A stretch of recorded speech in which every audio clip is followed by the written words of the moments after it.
All right, video number 3. I like doing these tabletop reviews. I know you don't get to hear the sound, but you're gonna see lots of videos and hear lots of sounds on this. So again, I'll have to clean all that up, but I wanted to keep the the gold shiny until I got my fingerprints. Like this guitar, when I got it, I pulled it out of the number one. It was still in tune. So again, shout out to these guys, the Arts Music Store. They're just on the other side of Toronto. I'm way up here in Quebec, and 4 days, they found a courier to drop it off at my door in the middle of nowhere, and they actually found my place. Pretty cool. The guitar was still in tune, so it was definitely handled with care. Came in the original flying V box, which is pretty much the size of this table, maybe not quite as wide, but it comes out to about here to here, maybe even a bit longer than the table. Huge box, well padded all over the place.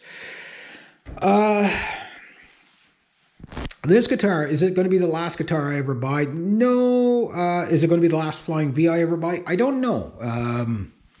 This guitar is one of those guitars, like, especially, it's so weird for me. This is the second mail order guitar I've ever gotten.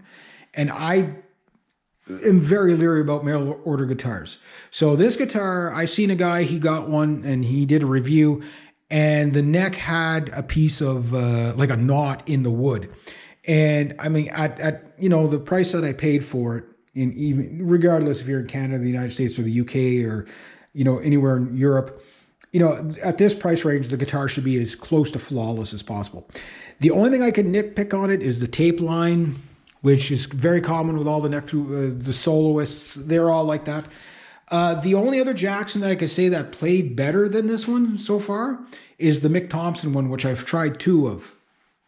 I must have tried 100 Jacksons in my lifetime, so this is my second one that I own. But the point is that it's really, really good. It is so good. Like, you feel good after it. So Ola Anglin, the sound you hear him getting out of that Japanese version of it is pretty much the same thing you're getting out of this. Again, it's not, like I'm just going to be recording it on the GoPro through my, and I'm only playing through a $100 15 watt amp that's mucked up through my Mesa Boogie cab, and it actually sounds killer with just that. I haven't tried it through the Hot Rod Deluxe yet, and one of the next things on my list is going to be getting a better metalhead amp to put on top of that Mesa Boogie cabinet that I got. But right now, with what I got, it sounds so professional. It sounds so good. I'm just blown away by how good it actually sounds. And I'm going to do a comparison between this guitar and the JS32. Not today. It's getting a little late in the day. It's almost sundown. It's like 3 o'clock in the afternoon. It's almost sundown this time of year in Canada. We have basically, you get up in the morning. Okay, you have morning all day, and then sundown around 2-3 o'clock in the afternoon. It's pretty funny. But no, this is probably the second best Jackson I've ever played. Sounding wise, the Mick Thompson soloist is a really incredible playing Jackson too. But Jacksons are hit and miss. You get one made on the Monday and the Friday, you got all kinds of quality control issues, or you get one that's almost perfectly flawless like this one. The only other thing I noticed was there's a little bit of like swirl scratches here, but that's probably from people playing it in the store. I was very surprised this thing stayed on the shelf as long. Mind you, with the economy we got right now, it makes a bit of sense. But I was very surprised that I was able to be able to get this guitar, because usually as soon as they're in stock, they're gone. And they've been making them for a while, but if you're going to pick a Jackson, when I pick guitars, and I'll talk about picking pro guitars, one of the things is when I pick a guitar, I look at what it's made out of, because a lot of times when I look at what it's made of, it'll tell me what it's going to sound like. And you won't know until you actually play the thing, actually play the thing. But you'll get an idea of, like if it's a mahogany, these guitars do tend to come in two bodies. They'll either have the alder body, and you'll know as soon as you pick it up, if it's alder, if it'll be nice and light. And if it's a mahogany body, you'll know, because it's going to it's going to be heavy like a boat anchor. Both I can imagine would sound good. I was praying that this was going to come with the alder body. And I know the sound of an elder body because I played an elder body guitar for like 13 years. And it has a distinct sound that you don't get with mahogany, right? So the mahogany body one, I can imagine sounds just stellar, but I was praying that I would get the alder bodied one, and I did. And it does not disappoint. The sustain, the punchiness, the clarity, that angry sound you get with it. It's oh yeah, it's a chugger. It's a chugger. Yeah. Oh yeah, yeah. I'm very happy with this guitar so far. That said, it's only like day 3 or something like that. I'm looking for time. Yeah. So I'll wrap up. So that's a tabletop. You know, you don't know how a guitar is going to hold up over the time. If you're wondering about the binding and the frets, yeah, there's absolutely perfect. It's nice and white now. Give this guitar a few months, it's going to be, it's going to show signs of wear. The ebony fingerboard. There's something about an ebony fingerboard that's just, it's so smooth. You put a little bit of olive oil on that, and your hands are woo. It'll fly right off the fretboard if you're not careful. The harmonics, absolutely stellar. This guitar basically plays itself. I can't wait to play it on stage. It looks much better than the camera could ever even. You can't imagine how beautiful this thing is. It is really gorgeous. You know, the camera will just never do it justice. It is a very sweet guitar. The inlays, they're nice. They're very nice. Similar to, you know, they got the pearlish in it, you know. I don't know what else I can say about it. Strap locks are nice and beefy on this, so yeah. But like I say, it's the type of guitar that it's going to be for the guy who really loves flying V's. But if you've never tried a flying V before and you don't want to buy one, don't try it, because it will get under your skin very quickly how good this guitar is.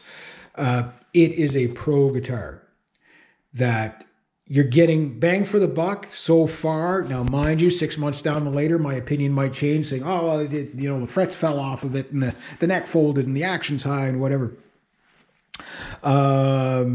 You know, so we'll see how it holds up, because, like, unfortunately, like with my TAC 12 string, you know, it has intonation issues, and the thing's not even 2 years old. You know what I mean? You know, things do happen with guitars, but I take pretty good care of my guitars. So I'll see how this one holds up, and then from there, I don't know. Like, I mean, this could be one of those guitars that kind of really makes you hesitant about buying other guitars, because it's like, can you really get much better than that? You know what I mean? Like when it's that good. When it's that good. Now, I'm not trying to. I mean, you might try one. I'd always recommend try something. You know, a guy like me on the internet saying it's the best thing since sliced bread, but you might try it and absolutely hate it. I don't know why you would hate it. You know what I mean? Like, I can't see, like, the playability is just, you know, maybe you can't live without the extra 2 frets. I don't know. 22 frets has never been I prefer 24 fret neck, sure, but it's never been an issue for me. Like, you know, you will get up to that 22 fret, no problem. 24, yeah, you'll use them if they're there, but it's not a necessity that you have to have a 2-octave range guitar. You know, you can get pretty colorful with the solos on this. It's one of those guitars, you know, there's certain guitars you pick up and you just start thrashing out a rhythm on, right? And then there's certain guitars you pick up and you just start shredding the crap out of. That's this guitar. That said, when you do riffs on it, the riffs are awesome. The neck, again, if you've played a Dinky or any of the JS32s, it's going to be very familiar. If you've played a Charvel, it's going to be very familiar. But it is a little different because of the neck through body. It does feel like it's a little bit thicker than the other, but it's still that's a C Pro, but it's so smooth. Now, mind you, the neck, okay, for somebody who only plays 6-string, the neck is going to seem kind of flat and wide for you, you know. So far, the vibrato stuff, I haven't been going too crazy with it because I want to save that for the sound demo. But I haven't noticed any, like, the frets, seem nice and smooth. Like anything, the more you play it, the more it's going to break in and stuff like that. The neck to me actually feels small because I'm now used to playing a neck that's that wide to where my thumb is because I play 8-string. Because I'm a man. And the 8-string is, makes these necks feel small. But that said, it's kind of cool because when you go to shred, it's like, no problem, because your hands can stretch even further. 25.5 scale length, if I didn't mention. I'm assuming everybody know that. So, but it's not a twangy guitar at all. Like, it's not a Stratocaster. This will never be mistaken for the Stratocaster sound. It's a very tight sounding guitar so far. Doesn't have that nasally, twangy kind of Telecaster-y sound at all. Like, it's a tight sounding guitar, but yet it doesn't sound like a Gibson at all. It does not sound like a Les Paul. It does not sound like an SG. It does not sound like it sounds modern. It sounds very, very, very modern. Very punchy, very angry. Yeah. Just absolutely love this thing. And again, a shred monster. Incredible harmonics on it. Lots of sustain with the neck through body.